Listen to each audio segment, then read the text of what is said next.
दोस्तों नमस्कार। चंद्रयान 3 की सफलता के लिए पूरा देश खुशियों से सराबोर है और इसरो सहित तमाम वैज्ञानिकों को बधाइयां दे रहा है। लेकिन ये देश तो आजकल राजनीतिक ज़्यादा हो गया है, हमेशा चुनावी मोड में रहता है। इसीलिए वैज्ञानिकों की उपलब्धियों को भी राजनीति और चुनाव के लिए इस्तेमाल करने में कोई गुरेज नहीं। प्रधानमंत्री नरेंद्र मोदी ने लैंडिंग के ठीक समय पर अवतरित होते ही खुशियों का इजहार ही नहीं किया, बल्कि जिस ढंग से उन्होंने बातचीत की उससे ऐसे लगा कि जैसे इस सफलता के पीछे उनकी भी बड़ी कामयाबी और उनका भी बड़ा प्रयास छिपा हुआ है। ऑब्वियस है, मोदी जी इस मामले में बेहद माहिर हैं कि वे इसका चुनाव में भी इस्तेमाल करेंगे। लेकिन ये सफलता इस देश की और इस देश के वैज्ञानिकों की है, तो बधाइयों का हक तो उनको है, इसलिए फिर से उनको बधाई। आज बात करेंगे राजस्थान चुनाव की। राजस्थान चुनाव जो 200 विधानसभा सीटों पर होने हैं अगले महीनों में, उसको लेकर के हलचलें तेज हो गई हैं। हालांकि छत्तीसगढ़, मध्य प्रदेश, तेलंगाना और मिजोरम में भी चुनाव होने हैं, लेकिन छत्तीसगढ़ और मध्य प्रदेश में चुनाव कांग्रेस की तरफ झुका हुआ सीधे तौर पर दिख रहा है। राजस्थान में टक्कर मानी जा रही है, माने मुकाबला काफ़ी नज़दीकी है।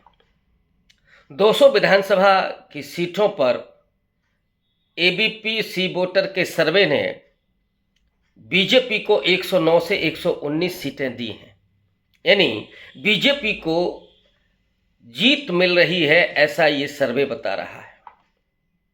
लेकिन एबीपी का सर्वे का जो सैंपल है वो बहुत छोटा है। 14,085 लोगों पर किए गए इस सर्वे में जो नतीजे दिख रहे हैं वो बीजेपी की तरफ झुके हुए हैं। गहलोत सरकार अभी कुछ घिरी हुई दिख रही थी कुछ दिनों पहले तक। राजेंद्र गुढ़ा जो वहाँ के गुर्जर नेता हैं, उनकी लाल डायरी सुर्खियों में थी। सचिन पायलट नाराज चल रहे थे और ऐसा माना जा रहा था कि अशोक गहलोत की तमाम उपलब्धियों के बावजूद सचिन पायलट की नाराज़गी बहुत भारी पड़ेगी अशोक गहलोत को।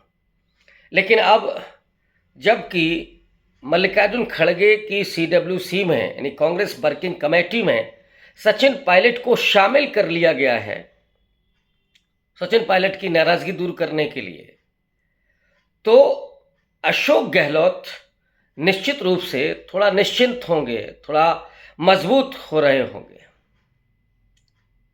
अशोक गहलोत जो अपने आप को खुद भी जादूगर कहते हैं और राजस्थान की राजनीति के वो जादूगर माने ही जाते हैं। जितनी पकड़ उनकी राजस्थान के समाज में है, कांग्रेस पार्टी के भीतर है, उतनी ही पकड़ बीजेपी के भीतर भी उनकी मानी जाती है।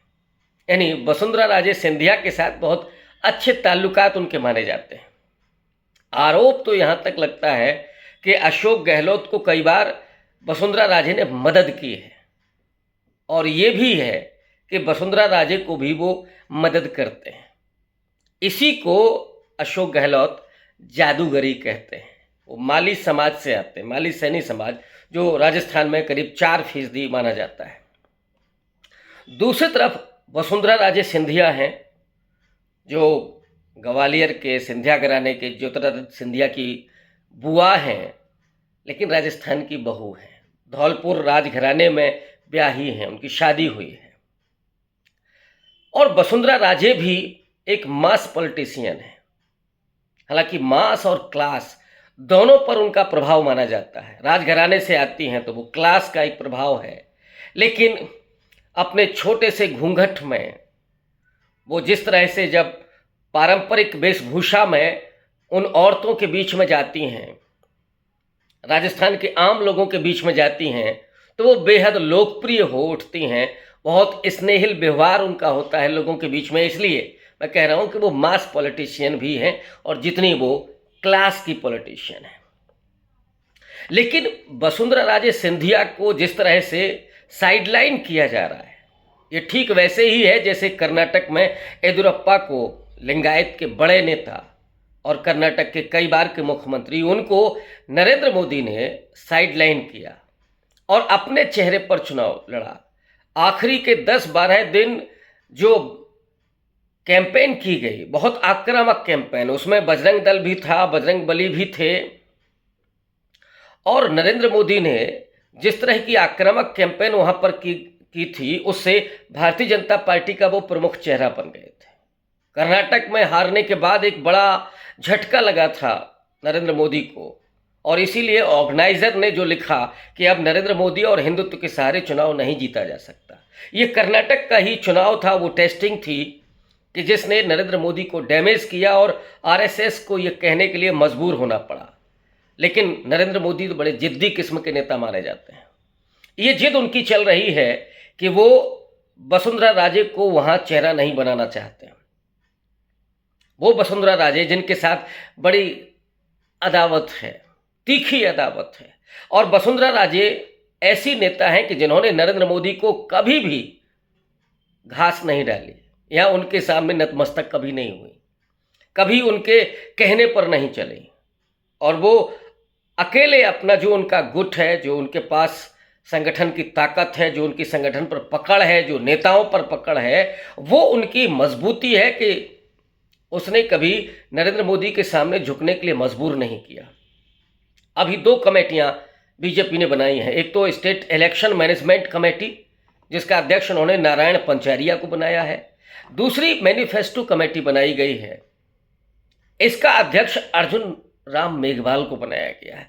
ये भारतीय जनता पार्टी का थोड़ा सा तुरुप का इक्का साबित हो सकता है। अर्जुन राम मेघवाल जो राजस्थान के दलित समुदाय से आते हैं, जाटव समुदाय से ताल्लुक रखते हैं, और अर्जुन राम मेघवाल वो व्यक्ति हैं जिन्हें भारतीय जनता पार्टी के नरेंद्र मोदी ने अपना कानून मंत्री बनाया है। एक खास बात ये कि अर्जुन राम मेघवाल डॉक्टर अंबेडकर के बाद दूसरे दलित कानून मंत्री बने। ये तुरुप का इक्का इसलिए मैं कह रहा हूं कि वो खेला गया है भारतीय जनता पार्टी के द्वारा। और इधर साल भर के भीतर आप देखिए राजस्थान में कई दलित उत्पीड़न की घटनाएं सामने आई हैं। इसको लेकर के भी गहलोत सरकार घिरी हुई है, लेकिन वसुंधरा राजे को इन दोनों कमेटियों में शामिल नहीं किया गया है। भारतीय जनता पार्टी के लोगों का कहना है कि अभी इलेक्शन कैंपेन कमेटी बननी है, हो सकता है कि इसका मुखिया वसुंधरा राजे सिंधिया को बना दिया जाए। अगर ये होता है तो ऑब्वियस है कि ये संकेत होगा कि मुख्यमंत्री का चेहरा भी वसुंधरा राजे को बनाया जा रहा है। लेकिन अगर वसुंधरा राजे को साइडलाइन किया गया और नरेंद्र मोदी जो राजस्थान में अब तक 6 बार जा चुके हैं, इधर इस बीच में वो कोशिश कर रहे हैं कि वो चेहरा हो, अगर ये गलती नरेंद्र मोदी करते हैं तो राजस्थान में बीजेपी का हारना तय है। क्योंकि जो सामाजिक समीकरण हैं वो अशोक गहलोत के साथ है। अशोक गहलोत ने अभी आदिवासी बाहुल इलाके में राहुल गांधी के साथ जो रैली की थी उसमें उन्होंने कुछ ऐलान किए, जैसे सबसे महत्वपूर्ण था कि जातिगत जनगणना करवाएंगे।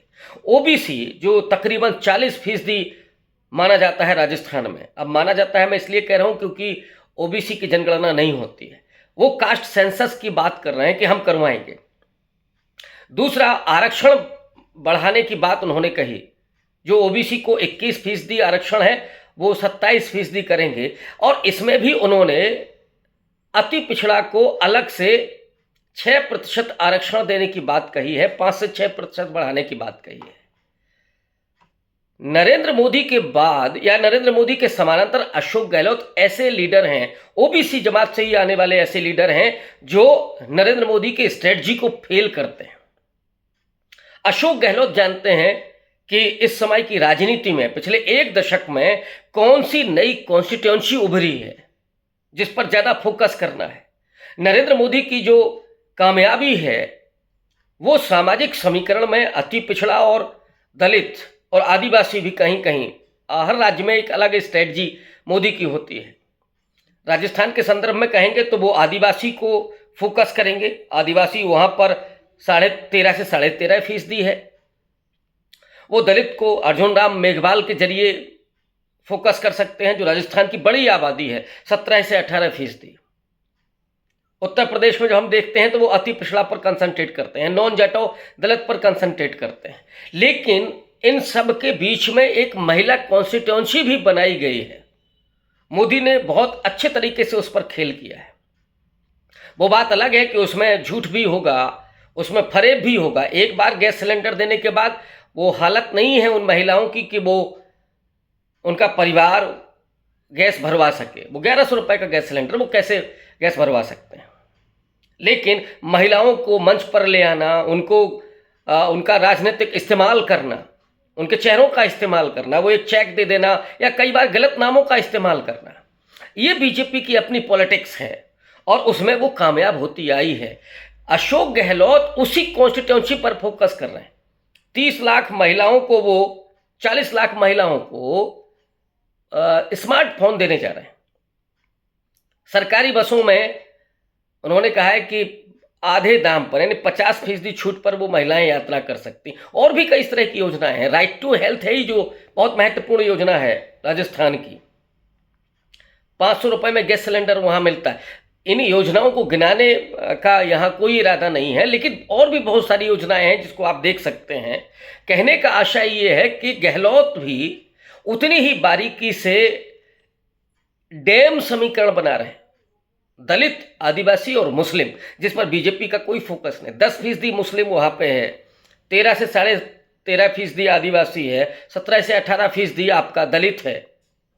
और अशोक गहलोत खुद ओबीसी समाज से आते हैं, माली समाज से आते हैं। ओबीसी की 82 जातियां राजस्थान में, जोगी, माली, छिपा, यादव, जुलाहा, दर्जी, बंजारा, निषाद, कुम्हार, गड़रिया, दर्जी, लोध, अहीर और भी तमाम जातियां हैं। और इन जातियों पर फोकस अशोक गहलोत का है। और अशोक गहलोत के साथ जो जुगलबंदी राहुल गांधी की और मल्लिकार्जुन खड़गे की, इधर अर्जुन राम मेघवाल को लाकर के वो जाटो वोट बैंक में सेंधमारी करने की कोशिश बीजेपी करेगी। लेकिन बड़ा तुरुप का इक्का कांग्रेस पार्टी के पास है। राष्ट्रीय अध्यक्ष मल्लिकार्जुन खड़गे हैं और मल्लिकार्जुन खड़गे जैसे वहाँ जो रिजर्व सीटें हैं वो 59 हैं, एससी सीटें 34 हैं और एसटी सीटें 25 हैं। 59 सीटों पर मल्लिकार्जुन खड़गे और राहुल गांधी, क्योंकि राहुल गांधी आदिवासियों पर बहुत फोकस कर रहे हैं। उन्होंने तो सीधा काउंटर किया है आरएसएस की उस थ्योरी को, उस नाम को, कि वो उनको बनवासी कहते हैं, उनको जंगली समझते हैं। और यहाँ पर अशोक गहलोत ने यह भी ऐलान किया था कि दलितों और आदिवासियों को उनके जनसंख्या के अनुपात में आरक्षण बढ़ाएंगे, जो इस बीच में जनसंख्या वृद्धि हुई। तो ये जो गोलबंदी हो रही है कांग्रेस पार्टी के द्वारा, जिसमें 3 बड़े लीडर जो चेहरे, अशोक गहलोत, राहुल गांधी, मल्लिकार्जुन खड़गे, सचिन पायलट की नाराजगी दूर हो चुकी है, तो वो जो गुर्जर मतदाता है वो भी उनके साथ होगा। एक बड़ा यूथ सचिन पायलट के साथ है। सचिन पायलट इस बात को जान चुके हैं कि वो बाहर रह करके कोई सफलता अर्जित नहीं कर सकते हैं। ये जो परिस्थितियां हैं उसमें अशोक गहलोत प्लस दिख रहे हैं, 21 दिख रहे हैं। भले ही वहां बीजेपी कुछ भी प्रोपेगेंडा करे, और बीजेपी का सबसे बड़ा जो सेटबैक है, सबसे बड़ी जो उसकी नाकामयाबी होगी, या जो सबसे बड़ा उसके लिए धक्का होगा, वो होगा वसुंधरा राजे को साइडलाइन करना। और मोदी अगर अपने अहंकार के चलते वसुंधरा राजे को चेहरा अगर नहीं बनाते हैं, नहीं बनने देते हैं, तो वसुंधरा राजे और उनका जो प्रभाव है वो भारतीय जनता पार्टी को निश्चित रूप से उसकी हार को तय करेगा। भले ही एबीपी का सर्वे कुछ भी कहता हो, क्योंकि अभी बहुत कुछ बाकी है और गहलोत निरंतर बिजी हैं, निरंतर चुनावी मोड में बने हुए हैं। शुक्रिया।